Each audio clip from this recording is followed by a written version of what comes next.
May mga pagkakamali sa buhay na hindi mo naman talaga pinaplano. Kusang nangyayari na lang bigla kapag dumating ang tamang pagkakataon. Lalo na kapag nadala ka na ng emosyon mo at ng sarili mong kaligayahan.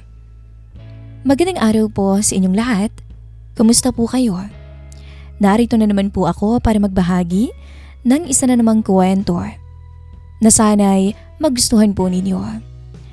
Ang kwentong ibinahagi sa atin ni Bidal. Dear Miss Galie, itago niyo na lang po ako sa pangalang Bidal. 25 anyos ako. Walang masyadong pinag-aralan at hindi nakapagtapos ng high school. Grade 5 lang po ang tinapos ko. Kaya naman pumasok akong boy o katulong sa bahay ng mag-asawang sina Mr. Ray at Ma'am Rose. 2 taon na po ako rito sa kanila. Ako ang gumagawa ng halos lahat ng trabaho sa bahay mula sa pagwawalis at pagdidilig sa bakuran, paghuhugas ng plato, pagbubuhat ng mabibigat, hanggang sa pagiging utusan nila kapag may kailangang bilhin sa palengke. Ayaw kasi ni Sir sa babaeng katulong dahil masyado raw mabagal kumilos at hindi rin naman kaya ang mga gawaing panlalaki.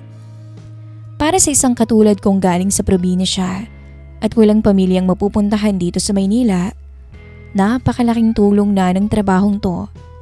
Libre po ang pagkain ko araw-araw. Libre ang tirahan sa maliit kong kwarto na nasa likod ng kusina at maayos ding magpasweldo si Sir Ray. Hindi ako nagrereklamo sa buhay ko rito dahil nakakapagpadala pa ako ng konting pera sa pamilya ko sa probinsya. Si Sir Ray ang amo ko. May edad na rin siya, Miss Galie. Mga nasa 50 o 50 anyos na. Isang mayamang negosyante na laging abala sa trabaho niya. Laging nakatingin sa relo. Laging may kausap sa telepono. At halos hindi mo makitang tumatambay lang sa bahay para magpahinga. Pero istrikto siya bilang amo at mabilis magalit kapag mabagal kang kumilos. Kaya sanay akong kumikilos agad kapag tinatawag niya ako. Pero sa kabila ng pagiging mainiti ng ulo, maayos naman siyang magpakain at hindi nagkukulang sa sahod. Ang naging malaking problema ko lamang sa bahay na yon ay ang hindi ko mapigilang pagtingin sa kanyang asawa, si Ma'am Rose. Si Ma'am Rose, Miss Galie, ay nasa 33 pa lamang po. Sobrang ganda niya talaga. Maputi ang balat at napakabango lalo na kapag dumadaan sa harap ko o kaya kapag nagkakasalubong kami sa sala o kusina. Tuwing naglilinis ako ng mga kasangkapan o nagmamap ng sahig, hindi ko talaga maiwasang mapatingin sa kanya ng patago. Alam kong mali. Alam kong bawal at amo ko siya. Pero kapag katulad niyang babae ang makikita mo araw-araw sa loob ng bahay, napakahirap. Nagsimula ang lahat isang hapon ng Biyernes. Maganda ang panahon noon. Katatapos ko lang magpunas ng mga mesa at mag-ayos ng mga silya sa sala nang lumabas si Sir Ray mula sa kwarto niya sa ibaba. Nakapormal siyang damit, naka-Amerikana at may bitbit na malaking leather ng bag. Bidal! Sigaw na tawag sa akin ni Sir Ray habang sinusuot ang kanyang mamahaling relo. Bakit po, Boss Ray? Mabilis kong nilapag, ang hawak kong basahan at patakbong lumapit sa kanya para mag-abang ng iuutos niya. Pupunta ako ng Davao ngayon. May napakahalaga akong meeting doon tungkol sa bagong negosyo. Mga 3 araw akong mawawala sa bahay. Sabi niya habang hindi man lang tumitingin sa akin at nakatutok ang mata sa kanyang cellphone. Siguraduhin mong nakalakang lahat ng pinto ha, pati ang bintana lalo na kapag gabi. At ikaw nang bahala dito. Huwag mong pababayaan ang bahay habang wala ako, maliwanag ba? Opo, Boss Ray. Ako na pong bahala sa lahat dito. Sagot ko naman habang nakayuko ang ulo ko. Tanda ng paggalang ng isang simpleng katulong sa kanyang amo. Nang oras din na yon, narinig namin ang paghakbang sa hagdan. Bumaba si Ma'am Rose mula sa ikalawang palapag ng bahay. Nakapambahay lang siya na simple, pero dahil sa ganda niya at sa puti ng balat niya, ang ganda-ganda pa rin niyang tingnan sa mata. Aalis ka na kaagad, Ray? Tanong ni Ma'am Rose sa asawa niya. Halatang may halong lungkot at pagod ang boses niya. Pagod sa paulit-ulit na lang na pag-iisa sa malaking bahay na ito. Kailangan, Rose. Malaking pera at milyon-milyon ang nakataya sa meeting na to. Malamig na sagot ni Sir Ray. Mabilis lang niyang hinalikan sa pisngi si Ma'am Rose na para bang nagmamadali. Tapos ay tumingin muli sa akin. Bidal, tawagin mo na si Bert sa labas para maihatid na ako sa airport. Opo, boss. Si Kuya Bert ay ang driver sa bahay na ito. Siya rin ang nagpasok sa akin dito. Parehas kami ng probinsya at matagal na rin kaming magkakilala. Bago ako lumabas ng pinto, napatingin ako sandali kay Ma'am Rose. Nagulat ako dahil nakatitig din pala siya sa akin ng diretso. Iba ang tingin niya sa akin ng mga oras na yun. Tila may halong lungkot at parang may gusto siyang sabihin na hindi niya maipahayag sa asawa niya. Mabilis akong nag-iwas ng tingin dahil baka mapansin ni Boss Ray. At mabilis akong lumabas ng bakuran para tawagin ang driver. Pagkaalis si Sir Ray kasama si Kuya Bert, naging napakatahimik ng buong bahay. Nagpatuloy ako sa mga pang-araw-araw kong gawaing bahay. Nagwalis ako sa bakuran, nagayos ng mga halaman at naghugas ng pinagkainan sa kusina. Mag-aalas 7 na rin ang gabi nang matapos ko ang lahat ng utos. Gabi na at madilim na sa labas. Pagpunta ko sa sala para patayin ang ibang ilaw at siguraduhing nakatrendal o nakalakang lahat ng pinto, nagulat ako nung makita ko si Ma'am Rose. Nakaupo siya sa gitna ng malaki nilang sofa. May hawak siyang baso ng alak at nakatitig lang siya sa malayo na tila malalim ang iniisip. Ma'am Rose, matutulog na po ba kayo? May kailangan pa po ba kayo sa akin bago ako pumunta sa kwarto ko sa likod? Tanong ko habang nakatayo sa may pintuan ng kusina.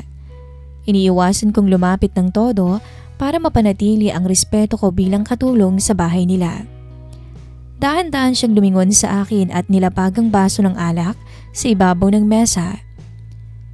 Ilang beses ko bang sasabihin sa'yo, Bidal? Kapag wala si Ray dito, huwag mo na akong masyadong ituring na iba sa'yo. Mas matanda lang naman ako sa'yo ng ilang taon. Banayad niyang sabi sa akin habang nakatitig sa aking mga mata. Naiya ako bigla at napakamot sa aking ulo. Nasanay lang po kasi ako, Ma'am Rose. Baka po kasi makasanayan ko at magalit si Boss Ray kapag narinig niyang hindi ako gumagalang sa inyo. Wala namang makakarinig sa atin ngayon. Tayo lang dalawang tao rito sa napakalaking bahay na to. Sagot niya habang dahan-dahang tumatayo mula sa sopa at naglakad. Sobrang tahimik dito, Bidal. Araw-araw na lang akong mag-isa. Nakakabaliw ang ganitong buhay.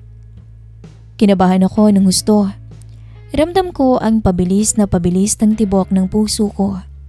Gusto niyo po bang ipagtimpla ko muna kayo ng mainit na kape o gatas para makatulog na kayo ng maayos? Huminto siya sa harap ko. Hindi kape ang kailangan ko, Bidal. Bulong niya. Pagod na akong mag-isa sa bahay na to. Pagod na ako sa asawa ko na mas mahal pang negosyo at pera kaysa sa akin. Habang ang katulong ko pa sa bahay ang mas nakakakita at nakakapansin sa akin. Napatingin ako sa kanya. Alam kong mali to. Sobrang mali. Katulong lang ako rito sa bahay nila. Si Boss Ray ang nagpapakain sa akin, nagpapatira sa akin at nagbibigay ng sweldo ko buwan-buwan. Pero nung mga oras na iyon, habang nakatitig sa akin si Ma'am Rose, nakalimutan ko ang lahat ng tama at mali. Nakalimutan ko na boy lang ako sa bahay at amo ko siya. Ma'am Rose, ang tanging salita na lumabas sa bibig ko. Hindi na siya nagsalita. Ilang segundo kaming nakatitig sa isa't isa. At nung gabing yon, Miss Callie, gumawa kami ng isang desisyong alam naming magpapabago sa lahat. Isang pagkakamaling habang buhay naming dadalhin. Pero wala pa akong alam noon na may mas malaki pa palang lihim si Ma'am Rose. Isang lihim na may kinalaman kay Boss Ray at sa tunay na dahilan ng pag-alis niya. Pagkatapos ng gabing iyon, hindi na ako makatulog ng maayos. Bumalik ako sa maliit kong kwarto sa likod habang madaling araw pa lang. Pero ang isip ko ay naiwan doon sa may sala. Nakatitig lang ako sa kisame habang hinahawakan ng sarili ko ang dibdib. Mabilis pa rin ang tibok ng puso ko. Hindi ako makapaniwala sa nangyari. Ako na isang simpleng boy lang sa bahay. Nakuha kong gumawa ng kasalanan kasama ang misis ng amo ko. Lumalabas na ang araw nang marinig ko ang tilaok ng mga manok sa kapitbahay. Kailangan ko nang gumising at magsimula sa mga gawaing bahay. Pero paano ko haharapin si Ma'am Rose ngayong umaga? Paano ko tititigan ang mga mata niya nang hindi napapansin ang kasalanang ginawa namin? Paglabas ko ng kwarto, mabilis kong kinuha ang walis at tambo para maglinis sa bakuran. Pilit kong binubuhos ang buong lakas ko sa pagtatrabaho para lang makalimutan ang kaba. Naglinis ako ng garahe, nagdilig ng mga halaman at nagpunas ng mga bintana. Pero kahit anong gawin ko ang abala sa sarili ko, laging bumabalik sa isip ko ang mga sinabi ni Rose nung gabi. Mag-alas 9 na ng umaga nung pumasok ako sa kusina para maghanda ng almusal. Nagulat ako dahil nakaupo na roon si Ma'am Rose sa may dining table. Nakasuot siya ng simpleng pangbahay na damit. May hawak na tasa ng kape at nakatingin sa malayo. Magandang umaga po. Mahina kong bati habang nakatungo at iniiwasan ng tingin niya. Bidal? Tawag niya sa akin.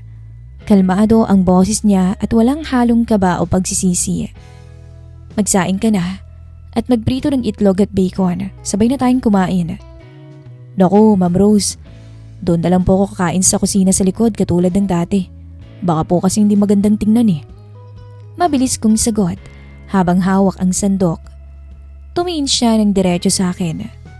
Bidal, lumapit ka nga rito. Maupo ka.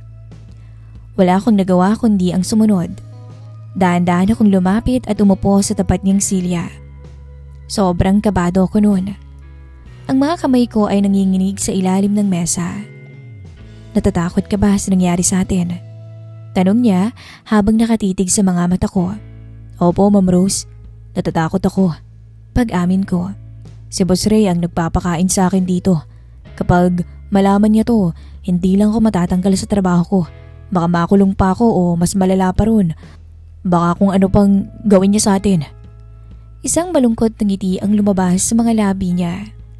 Inilapag niya ang kanyang tasa ng kape at inabot ang kamay ko na nakapatong sa mesa. Hinawakan niya to ng mahigpit. Huwag kang matakot kay Ray, Bidal. Dahil baka hindi na siya bumalik dito. Bulong niya sa akin. Napatitig ako sa kanya. Kumunot ang noo ko sa pagtataka. Ano pong ibig niyong sabihin? Di po ba 3 araw lang siya sa Davao para sa meeting niya? Dito na sinabi ni Ma'am Rose ang lihim na matagal na niyang tinatago. Hindi siya pumunta ng Davao para sa negosyo niya, Bidal. Simula ni Ma'am Rose at ang boses niya ay naging seryoso at malamig. May iba ng pamilya si Ray. May babae siya ron sa Davao at may anak sila roon. Ang totoo niyan, kaya siya umalis kahapon ay para pumunta doon. Hindi na yun babalik dito. Parang binuhusan ako ng malamig na tubig sa narinig ko. Nanlalaki ang mga mata ko. Po, paano po nangyari yun? Pero kahapon lang, nagpaalam pa siya sa inyo at nagbilin pa sa akin na bantayan kayo ah. Isang palabas lang ang lahat ng yun, Bidal. Malungkot na sagot ni Ma'am Rose. Ilang buwan ko na rin alam ang tungkol sa pamilya niya roon. Matagal na kaming walang relasyon bilang mag-asawa. Pinanatili lang namin ang mukha ng maayos na pamilya sa harap ng ibang tao dahil sa negosyo niya. Nung isang linggo, nag-usap na kami. Ibibigay niya sa akin ang bahay na to at magpapadala na lang siya ng pera buwan-buwan para hindi ko siya idemanda sa pambababae niya. Hindi ako makapagsalita agad. Ang akala ko ay nakagawa ako ng napakalaking pagtataksil sa amo ko. Pero ang totoo pala ay matagal nang nasira ang marriage nila. Si Boss Ray mismo ang unang umambando na sa sarili niyang asawa. Kaya huwag kang mag-alala, Bidal. Patuloy pa ni Ma'am Rose habang masinihigpitan ang pagkakahawak sa kamay ko. Wala nang magagalit sa'yo. at wala ring makakahuli sa atin. Tayong dalawa na lang ang tao dito sa bahay na tumula ngayon. Tayong dalawa na lang ang magtutulungan. Ramdam ko ang paghahalo ng relief at pagkalito sa dibdib ko. Sa isang banda, nabawasan ang takot ko na baka biglang dumating si Boss Ray at patayin ako sa galit. Pero sa kabilang banda, napaisip ako. Ano na nga bang magiging papel ko sa bahay na to? Boy pa rin ba ako o iba na? Ma'am Rose, paano ng trabaho ko rito? Tanong ko. Mananatili ka pa rin rito bilang kasama ko, Bidal. Sagot niya ng may kasamang ngiti. Aalagaan mo ko at aalagaan din kita. Hindi ka nalang simpleng boy sa bahay na to, Bidal. Gusto kong maging kasama ka sa lahat ng bagay. Nung araw na yon, nagbagong ikot ng buhay ko, Miss Callie. Ang dating maliit kong kwarto sa likod ay hindi ko na halos ginagamit. Unti-unti akong inilipat ni Ma'am Rose sa pangunahing bahagi ng bahay. Ako pa rin ang gumagawa ng ilang gawaing bahay tulad ng pagluluto at pagpapanatili ng kalinisan. Pero kapag gabi, hindi lang ako utusan. Ako na ang kasama niya. Lumipas ang ilang araw na punong-puno ng saya at ginhawa. Para akong nabuhay sa isang panaginip. Ang simpleng boy na katulad ko, nakatira na sa isang malaking bahay kasama ang napakagandang babae na dating amo ko lang. Pero sa gitna ng lahat ng ito, may isang bagay na patuloy na gumugulo sa isip ko. Bakit parang ganun kadali para kay Ma'am Rose na tanggapin ang lahat? Bakit parang wala man lang siyang galit kay Sir Ray nung umalis to? Nung linggo ng gabi, habang nagliligpit ako ng mga gamit sa lumang kwarto ni Boss Ray sa ibaba, ang opisina kung saan niya tinatabi ang mga dokumento, may nakita akong isang nakabukas na drawer sa kanyang mesa. Dahil sa kuryosidad, lumapit ako at tiningnan ang mga papeles sa loob. Akala ko kasi mga simpleng papeles lang. Pero nang hawakan ko ang isang kulay brown na folder, may nahulog bigla na ilang piraso ng litrato. Pinulot ko ang mga litrato mula sa sahig. Sa liwanag ng ilaw sa kwartong yun, malinaw kong nakita ang mga larawan at kung sino ang nandoon. Hindi iyon litrato ni Boss Ray kasama ang sinasabi ni Ma'am Rose na bagong pamilya nito sa Davao. Ang nasa litrato ay mismong si Ma'am Rose kasama ang isang lalaking hindi ko naman kilala. At ang petso sa ibaba ng litrato ay kailan lang. Mga 3 linggo pa lang ang nakakalipas. Nanginig ang mga kamay ko habang tinititigan ang mga larawan. Napagtanto ko bigla na hindi lang yata si Sir Ray ang may tinatagong lihim sa bahay na ito. May mas malalim at mas delikadong laro pa lang nangyayari pa at mukhang ginagamit lang din ako ni Ma'am Rose para sa sarili niyang mga plano. Nakatayo ako noon sa gitna ng silid-aklatan ni Mr. Ray habang hawak ang mga litrato. Nanginginig ang buo kong katawan. Sa bawat larawan na tinitingnan ko, kitang-kita ko si Ma'am Rose at ang kasama niyang lalaki. Isang lalaking mukhang mayaman, nakasuot ng mamahaling damit at mas bata kay Sir Ray. May mga nakasulat ding dokumento sa loob ng folder. Hindi ko naman alam kung paano babasahin yun pero siguro yun ay mga dokumento ng bahay o mga ari-arian nila. May titulo rin kasi na nakalagay doon. Sa palagay ko, hindi basta umalis si Sir Ray dahil lang may pamilya ito sa Davao.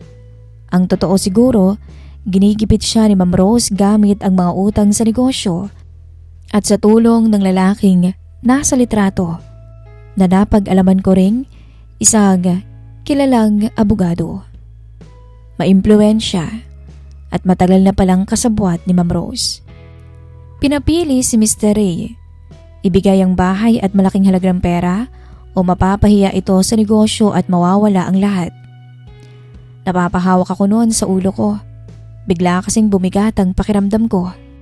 Ang akala kong malinis na konsensya ko at ang simpatya ko sa isang inabandonang asawa ay isang malaking pagkakamali lang pala.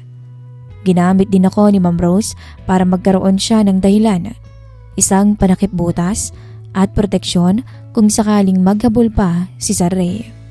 Bidal, mabilis akong napalingon noon dahil nakatayo na pala si Ma'am Rose sa pintuan ng silid.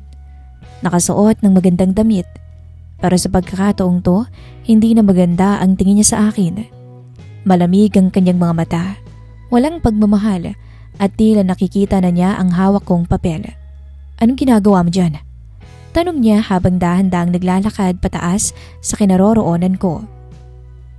Ma'am Rose, ano po to?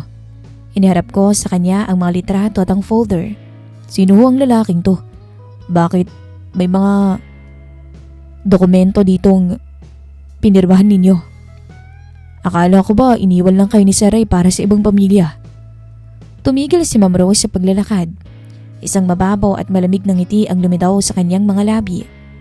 Walang trace ng gulat o takot sa kanyang mukha. Dahan-dahan niyang kinuha ang baso ng tubig sa tabi at uminom bago muling tumingin sa akin. Napakatanga mo talaga mag-isip, Vidal. Mahinang sagot niya. Ano ba bang inaasahan mo? Mauupo lang ako rito at iiyak habang ginagastos ng asawa ko ang pera sa ibang babae. Ginawa ko lang ang dapat kong gawin para makuhang nararapat sa akin. Pero nanloloko kayo ng tao. Medyo napalakas ang boses ko. Pinaikot niyo siya. At ako, ano bang plano niyo sa akin, ma'am? Ginagawa niyo akong uto-uto. Tumingin siya sa akin ng diretso. Lumapit siya at inabot ang mukha ko gamit ang kanyang kamay. Pero sa pagkakataong to, naramdaman ko na ang tunay na lamig ng kanyang pagkatao. Hindi kita ginagawang uto-uto, Vidal. Bulong niya. Totoo namang gusto kita eh. Totoo rin ang nararamdaman ko sa'yo nung gabing yun. Pero kailangan mong intindihin ang mundo ng mga taong katulad namin. Marurumi. Kung gusto mong manatili sa tabi ko, kailangan mong matutong pumikit at manahimik. Pumikit sa alin? Sa kasalanan? Sa pangingikil? Tanong ko habang inaalis ang kamay niya sa mukha ko. Katulong lang ako rito, Ma'am Rose. Pumasok ako rito para magtrabaho ng malinis. Naniniwala ako sir dahil akala ko nasaktan ka. Yun pala, mas matindi ka pa palang maglaro kaysa kay Boss Ray. Lumapit ako sa kanya. Sa sandaling yon, tila nagising ako mula sa isang mahabang panaginip. Ang magandang buhay, ang masasarap na pagkain, ang malambot na kama, at ang halik ng isang magandang babae. Lahat ng iyon ay may kapalit na napakabigat. Kapalit nun ang sarili kong kaluluwa at karangalan. Kapag lumabas ka sa pintuang yan, Vidal, at nagsalita ka sa iba, wala kang mapapala. Gwapo ka pero tanga ka. Ano bang kailangan kong gawin para manatili ka dito? Ang boses niya ay naging matigas at formal, tulad ng isang amo na nag-uutos sa kanyang katulong. Sa tingin mo ba, sinong paniniwalaan ng mga tao? Isang simpleng boy sa bahay na walang pinag-aralan? O ako? Baka makulong ka pa kapag sinabi kong pinilit mo ko nung gabing wala ang asawa ko. Kaya kitang baliktarin, Vidal. Kayang-kaya. Napatigil ako. Nalalamig ang buo kong katawan. Doon ko napagtanto kung gaano kadelikado ang babaeng nasa harapan ko. May hawak siyang pera, kapangyarihan at koneksyon. Habang ako, isang dukhang galing sa probinsya na walang maipagmamalaki. Napatitig ako sa kanya ng ilang segundo. Ang kagandahang dating nakakatulero sa akin ay naging nakakatakot na. Huwag po kayong mag-alala, Ma'am Rose. Wala po akong sasabihin sa iba. Tanga-tanga man ako't uto-uto. May isang salita naman ako.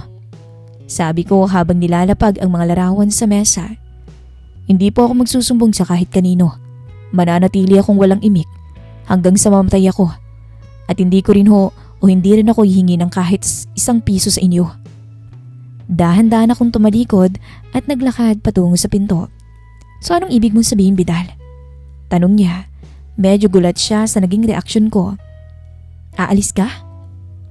Aalis ho ako. Diretsang sagot ko habang nakatitig sa pintuan.